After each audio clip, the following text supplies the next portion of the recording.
Hi boys and girls, it's Mrs. at our home. We are going to go through our vocabulary words for environmental traits. Our very first word is one that we've seen before. The word is characteristic. Say characteristic. Good. So a characteristic is a feature that helps identify something. So if we see this picture of our dogs, we can say that one characteristic of this front dog is that he has pointed ears, okay, or a long snout. Characteristic. A characteristic is just a feature that helps identify something. Your next word is the word diet. Say the word diet. Good. Now, you might be thinking of diets like ones you've heard on TV, but a diet just means what an organism eats, okay? So the diet of a koala is eucalyptus. That's what they eat. The next word is environment. Say the word environment. Great.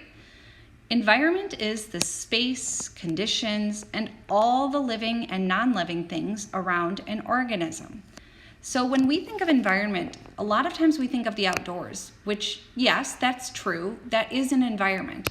But it doesn't have to be all in nature. So Mrs. Zetterholm, while I'm recording this, is sitting at her kitchen table right now.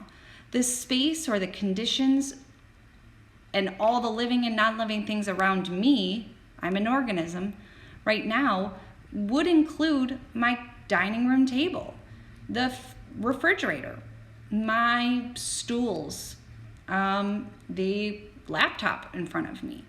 So these are all things in my environment. It's just the space. Your next word is explanation. Say explanation. Great. This word is a lot like the word explain. Explanation means a statement or idea that makes something understood. So let's think about this in a sentence. The scientist gave an explanation for why the animal was behaving that way. So they made a statement to make something understood. It's when you explain something. The next word is interactions. Say interactions. Great. Interactions are actions by one thing that have an effect on a different or separate thing. So if we think about this picture right now, we know that there's an interaction between that bowling ball and the bowling pins, right?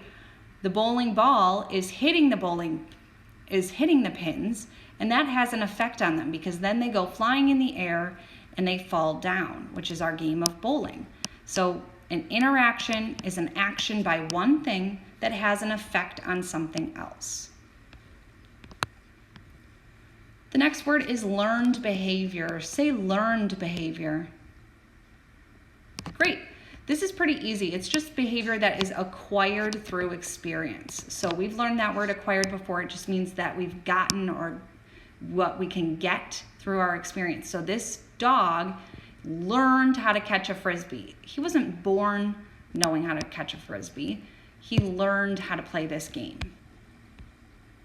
The next word is organism. Say the word organism. Great.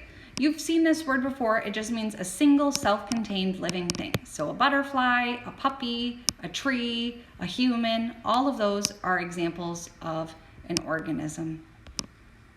And your last word is another one that you've seen before, a trait. A trait is just a single characteristic of a living thing. So a trait could be a pointed beak, or a colorful wing, or sharp feet or talons. Those are all traits. Traits in humans could be like long hair, brown hair, big eyes, green eyes. Trait.